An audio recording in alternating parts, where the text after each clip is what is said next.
welcome back everyone. Have not done an updated hunting video for a while, and I thought I would. I'm sitting here waiting for legal time.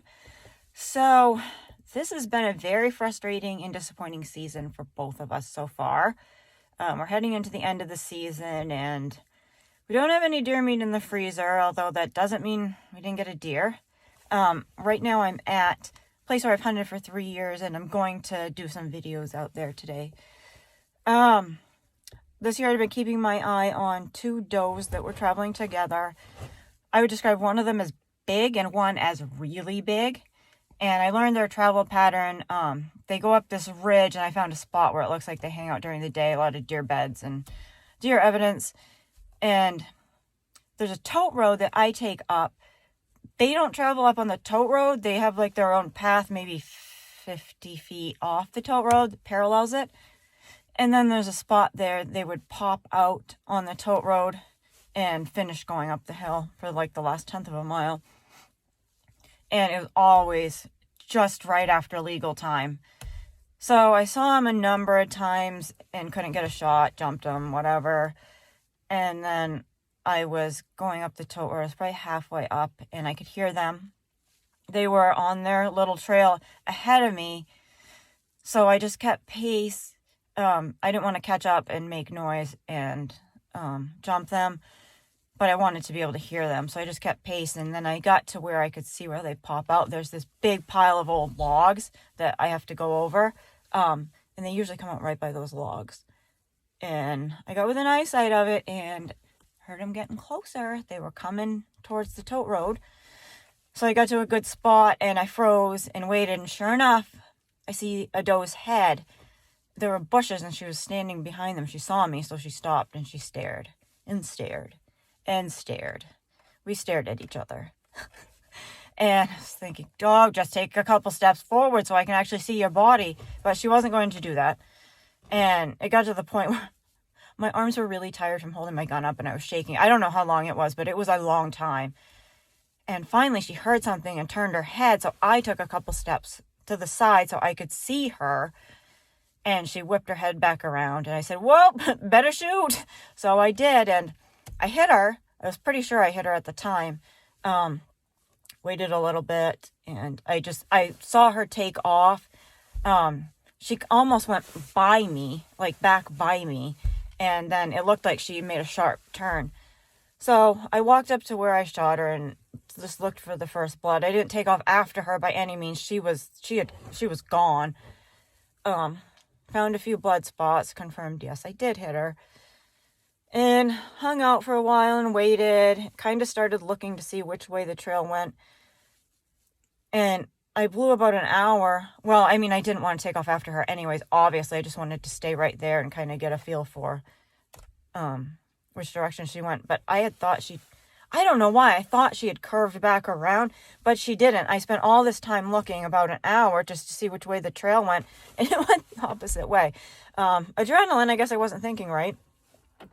So I found there were quite a few big spots of blood, so I let Brandon know, yeah, maybe you could come help me track her, because it was starting to look like I probably did fatally hit her. So I just waited. It was a long time for him to get there. He had to hike out of where he was hunting, drive all the way here and hike into where I was. So I said, I'll just sit here and wait. I need to give her more time anyways. I shot her at 7:30. By the time he got there, I don't know, it was like 10. So I had found one really big spot of blood, and I showed him that. And we kind of figured it had been enough time. We'd take off slowly. I was using flagging all along the trail in case we needed to go back. And such thick woods out there, it's hard to find your way around, so I thought that would be a good idea. And we followed the track. It was all old, dried up blood at that point.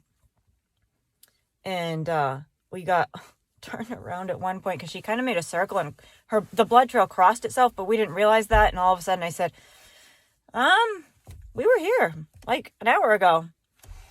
And he said, oh, yeah. So we had to backtrack and find where she crossed it, which is miraculous that I did. It was so thick in there where she was. So we blew another hour, at which point I'm like, yeah, she's probably down by now. And then we saw her. She wasn't down. She had been standing, and well, Brandon saw her first because he was walking ahead of me because I was putting the flagging up behind us. And he was trying to get my attention so I could take a shot. It's not his zone, and it's a doe, so. But it was too late. Like, he was like, hello, hello. And then she took off, not full speed running, but she did take off, and we said, crap. I mean, we spent so much time. I shot her at 7:30. It was well into the afternoon at that point. Still not enough time. Still should have waited longer. That was the one mistake we made that we really regret. Like, if we'd only given it another hour, another 2 hours, anything. Just after that, I saw a buck, which I thought was her again, but it was a buck. I was kind of keeping him in the back of my mind. And we waited a while after we jumped her. But then we were like, what do we do here? You know, we give it 2 hours. It's going to be too late to do any searching. Didn't want to leave her overnight. Didn't want to push her further. So we waited a little while. Kind of did halfway in the middle. And continued tracking. And we got to a spot where the blood trail got really thin. And I think part of it is just because there was such thick beech leaves. Some blood spots that I found were actually like, when they dropped, they kind of went underneath the leaves. It was so hard. We spent probably an hour in that one spot. And at that point, it was getting late. It wasn't that far until sunset. We had to hike out. We were exhausted, out of food and water. I didn't want to go and leave her out overnight, but Brandon said, let's go home and find a tracking dog. So I tried. Turns out there are no tracking dogs anywhere near this area. Anyone who was sometimes willing to travel was booked. I did find somebody who had a young dog in training, and she wanted to get some experience with a dog and hopefully help us find our deer. So she was willing to drive. So Sunday, met up with her and we went out. We did actually make it a little further down the blood trail. And then nothing. We just could not find it. It appeared she was going downhill. There was a little stream. It went into a swamp. So we were thinking, that's pretty likely. I scoured the stream repeatedly. And we looked around the bog, under down trees, until we had to call it. We'd been out there a long time again. And I wasn't ready to quit. Brandon sure was. He was actually really sick. And I knew if she was out another night, if she hadn't been eaten, she would be. But I did come back Monday. And I did some grid searching. Searched in wet areas again. Nope, no deer. I've heard of people not finding their deer. Totally didn't think it would happen to me. I always thought I'd be able to track my deer. I've never tracked a deer before. Yeah, that's pretty devastating. I mean, she was huge. When Brandon saw her, he said she was definitely bigger than the one he got last year, which was 132 pounds. I mean, that would have been a lot of meat. Would have been really nice. But we did talk to the game warden. He said, you know, we did the right thing. We put in as much effort as anyone would expect. And yeah, that pretty much sucks. And I did see the other doe by herself the other day. Crap. But I've been looking out for that buck. There's more than one buck in this area, but right in here, it seems to be the one particular one that I saw. So I'm keeping my eye out. Something good might come of this. We were pretty upset to know that there just are no tracking dogs around here. So at some point, we are going to get a dog to train as a tracking dog. I'm pretty good with dog training, have the time in my schedule and the patience of a saint. So yeah, we're going to work on that because at least, you know, if there's another tracking dog available, we can help other people find their deer. So they're not disappointed in having a deer go to waste. Brandon talked to a guy shortly after we didn't find mine, and his kid had shot his first deer in 3 days of searching and they never found it. And the kid was just so devastated. Thought, you know what? Having another tracking dog out there who could help some people out. Yeah, that's something we can do and we would really enjoy, even if it takes time away from our hunting. That would be more important. Yeah, so that's that. Just not been a great season. I'd been seeing deer a lot and now I have not been, which is a bummer. but we still got some time left. I'm going to head up the ridge, and I'll film where, where I shot her and everything up there. So, good luck to all of you out there. So I was standing right in here when I shot it, in this area.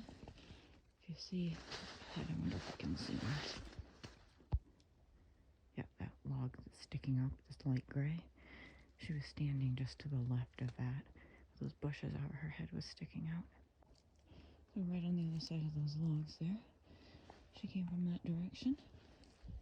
Stopped there. I'm gonna sit in here for a little while. I heard a deer in the woods on the way up, but it's one of those mornings where everything is really frozen and crusty and crunchy. So I may have jumped him, sent him the other way, but I'll hang out for a little bit. So right in around here is where the deer crossed. We'd done all our tracking on that side of the tote road, but she came out here, lost, went up there, and then veered off to the left and started down the hill. This spot right here is also where I took a shot at a doe last year and missed. It was about as far up as you can see, and yep, didn't get her. But that is where we lost the trail. Heading back now, I heard something walking in the woods when I first got here, but nothing after that.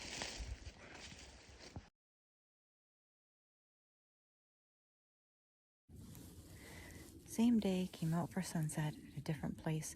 I have a game camera set up here, and I think it's an 8-point buck keeps showing up on camera. I've seen tracks of, I think, a large doe and a small doe. So, hang out here, see if I see any action today. Well, it's almost time to go. Hasn't really been my day. Not a sound out here except for 2 really obnoxious loud squirrels. There hasn't even been a bird, nothing. Just silence. But it's late and I'm cold, so I'm ready to go.